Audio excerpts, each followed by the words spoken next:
Seja bem-vindo a este canal. Neste vídeo nós estaremos comentando a lição de número 6. Essa lição que tem como tema o bom pastor e suas ovelhas. Essa lição faz parte da revista do segundo trimestre da Escola Bíblica da CPAD. Nós estaremos comentando nesse vídeo a lição de número 6, o bom pastor e suas ovelhas. Eu quero pedir antes para você que, caso ainda não seja inscrito neste canal, que possa se inscrever, deixar o seu like, ativar o sininho das notificações e compartilhar o vídeo nos seus grupos. Então vamos lá. Lição de número 6, o bom pastor e suas ovelhas.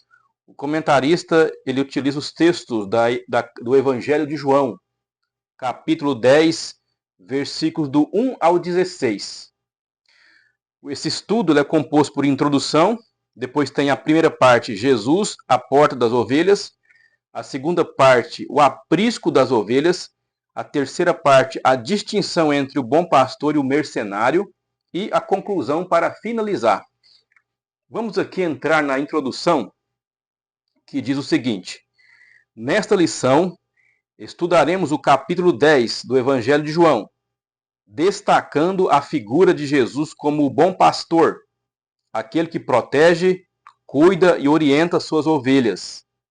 Analisaremos o contexto em que nosso Senhor é descrito como a porta das ovelhas e a conexão dessa imagem com o aprisco das ovelhas, que representa o lugar de habitação do rebanho. Por fim, diferenciaremos as figuras do bom pastor e do mercenário, para que possamos reconhecer a voz do verdadeiro pastor de nossas almas. Então, aqui na introdução, se mostra que serão tratadas três questões. Primeiro, que Jesus é a porta das ovelhas.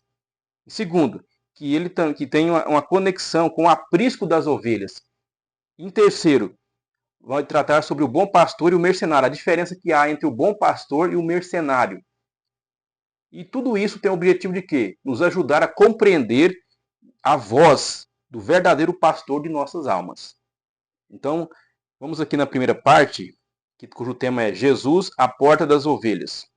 Primeiro, o contexto. Este capítulo é antecedido pelo capítulo 9, onde Jesus teve uma conversa breve com fariseus que tentavam encontrar algum ponto de discórdia para acusá-lo. No capítulo 10, o nosso Senhor interrompe esse diálogo após a cura de um cego de nascença, que foi expulso da sinagoga da cidade porque sabiam que o seu testemunho os incomodaria. No entanto, Jesus utilizou a parábola do pastor e das ovelhas para caracterizar os religiosos como falsos pastores e, mais especificamente, como mercenários. Este relato possui a mesma força da crítica dos falsos pastores presente na profecia de Ezequiel 34, do 1 ao 10. Então, aqui trata então da questão de que ele também vai trabalhar sobre a questão do mercenário, do falso pastor, do falso mestre e do falso profeta. É o que eu trato nessa obra minha aqui. Os frutos dos falsos profetas, pelos seus frutos os conhecereis. Essa obra aqui também ela usa parte do livro de Ezequiel para mostrar a conexão que existe com os falsos pastores, os falsos mestres da atualidade. 2. A porta das ovelhas. Nessa parábola de Jesus, contada no capítulo 10 de João, destacam-se dois pontos principais.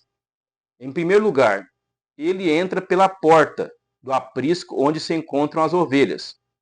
Em segundo lugar, ele se refere a si mesmo como a porta das ovelhas.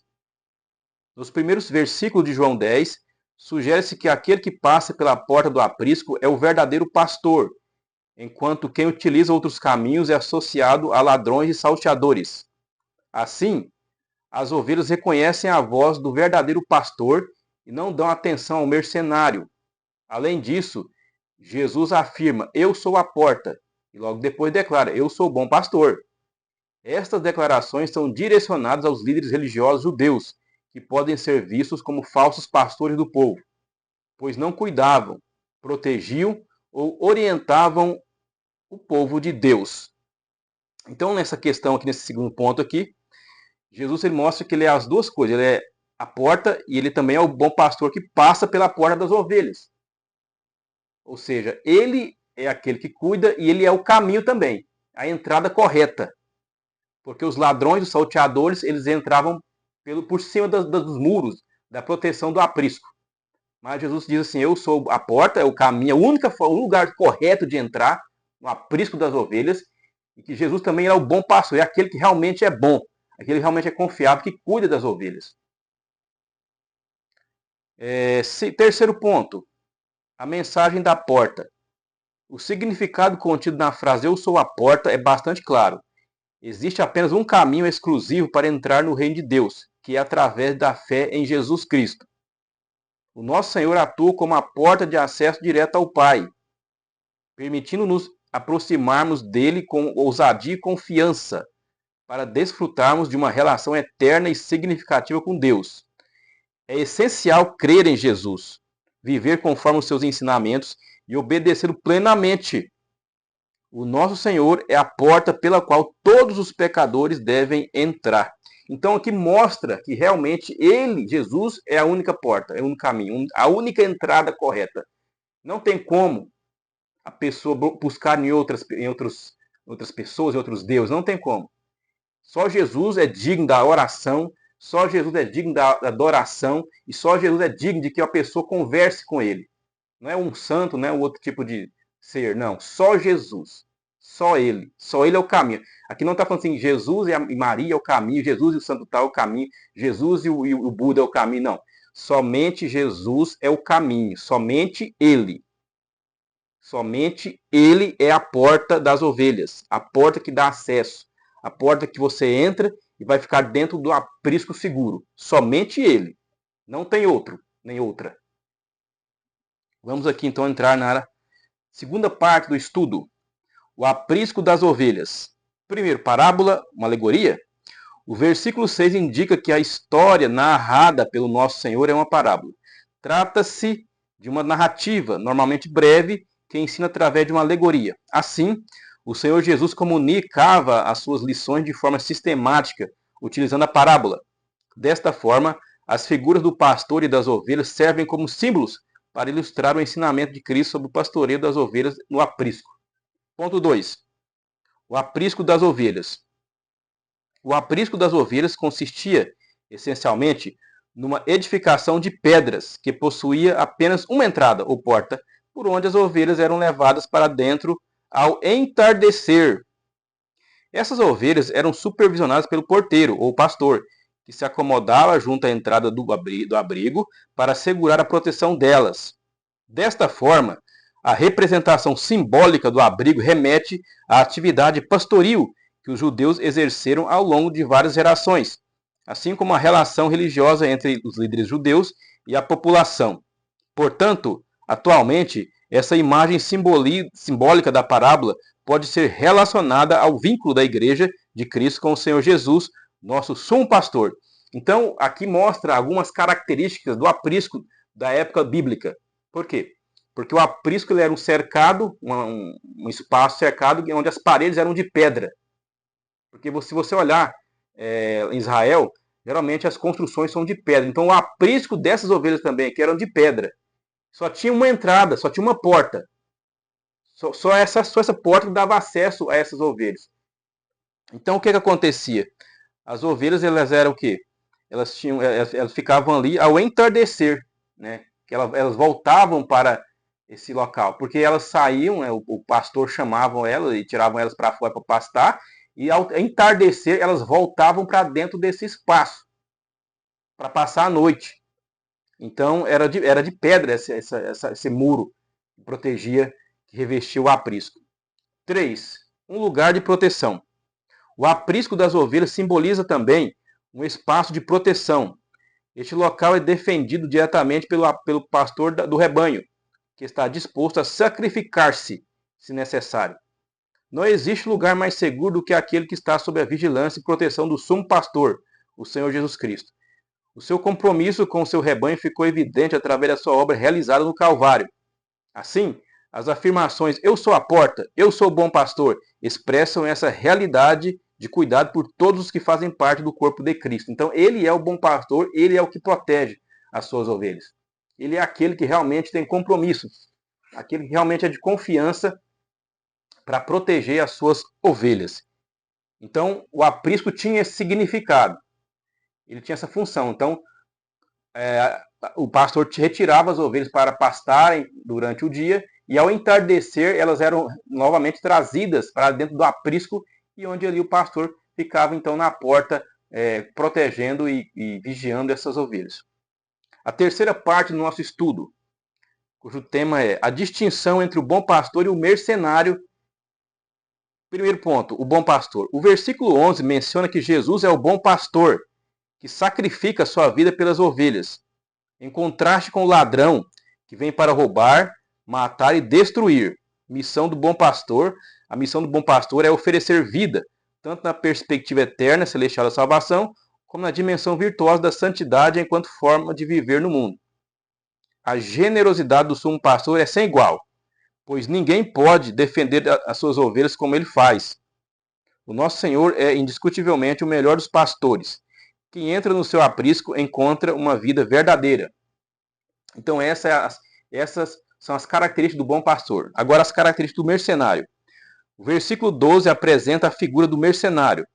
Ao contrário do bom pastor, que se sacrifica pela vida das ovelhas, o mercenário opta por fugir diante do perigo, dispersando e roubando as ovelhas. Não demonstra zelo nem cuidado por elas. Por essa razão, é simbolizado como ladrão e bandido. Assim, enquanto o bom pastor promove a vida, o mercenário traz consigo a morte. Em vez de construir, ele destrói tudo o que encontra pelo caminho. Ele abandona as ovelhas à sua própria sorte. A representação do mercenário ilustra o caráter dos falsos líderes e mestres fraudulentos que procuram constantemente semear divisões entre o povo de Deus. Então, o mercenário é aquele que é o líder da igreja, é aquele que tem a função de proteger a igreja, mas que não protege. Não protege. Quando vem o lobo, ele foge. Quando vem algo que vai ameaçar o rebanho, ele deixa na mão o rebanho. Então, esse é um exemplo da liderança que não tem compromisso com a verdade, que não coloca o evangelho em primeiro lugar, mas sim interesses mesquinhos, deixando falsos pregadores, deixando falsos profetas falar o que querem, contratando falsos profetas para dentro da igreja, pessoas que são ladrões, pessoas que não têm compromisso com a verdade, que quer apenas extorquir o povo, roubar o dinheiro do povo. Então, este é o mercenário, é o líder que é mercenário, que não tem compromisso, não tem compaixão com as ovelhas. Terceiro ponto, lobos vorazes versus o bom pastor. Os lobos aproximam-se do rebanho para atacar as ovelhas apenas quando percebem que o mercenário não está atento à sua chegada. O mercenário, por sua vez, opta por fugir e abdica de suas responsabilidades. Mas o mercenário, que não é o pastor, de quem não são as ovelhas, foge, e o lobo arrebata e dispersa. Não é por acaso que o apóstolo Paulo descreve esses lobos vorazes como sendo os falsos mestres que promovem doutrinas enganosas e comprometem a fé recebida do evangelho, iludindo e levando consigo as ovelhas desatentas. Estes têm intenções destrutivas, geram divisões no rebanho e dispersam as ovelhas. Por essa razão, nosso Senhor se apresenta como a porta das ovelhas, o bom pastor. Então, nessa relação, o que acontece? Aqui o texto está dizendo sobre lobos, né? Porque tanto nessa passagem como quando Paulo fala, tem a questão dos lobos que são os falsos mestres. Mas nesse texto aqui de João, se você ler lá em João 10, do 1 ao 16, o lobo também pode ser o próprio Satanás. E também tem uma relação com os falsos mestres. Porque quando o pastor que não é vigilante deixa um pregador que é falso pregar na igreja, ele está abrindo caminho para o próprio diabo entrar dentro da igreja e ensinar coisas que não é biblicamente correto. Então, isso causa divisões, porque quando se ensina algo errado para roubar o povo, para apenas extorquir o povo, causa divisões. Porque tem aqueles que são honestos, que são sinceros, que não vão aceitar isso, e tem aqueles que vão aceitar. Então vai causar uma divisão, vai causar problema. E uma abertura para Satanás arrebentar com muitos que estão ali dentro do aprisco. Então, por isso que esse livro aqui trata, esse livro de minha autoria aqui, Os Frutos dos Falsos Profetas, pelos seus frutos conhecereis, que mostra quando se a liderança deixa isso acontecer. adota procedimentos errados e acaba destruindo o rebanho, comprometendo a santidade do rebanho. Às vezes o próprio mercenário é o lobo também, dentro do próprio aprisco. Então vamos aqui para a conclusão. O Senhor afirmou que as suas ovelhas conhecem a sua voz e a reconhecem, seguindo-a. Desta forma, aqueles que pertencem ao grande rebanho do sumo pastor têm a alegria de conhecer e reconhecer a sua voz. Assim sendo, não devemos perder tempo ouvindo a voz do lobo. A voz do bom pastor é mais do que suficiente para nos guiar ao longo da nossa caminhada na vida cristã. Então, o lobo pode ser tanto o mercenário como aqueles que o mercenário deixa entrar dentro do aprisco. Então, este aqui foi o estudo da lição de número 6, que o tema foi o bom pastor e as suas ovelhas. Eu agradeço a tua atenção, que até esse momento assistiu esse vídeo, e até o próximo vídeo, se assim Deus nos permitir.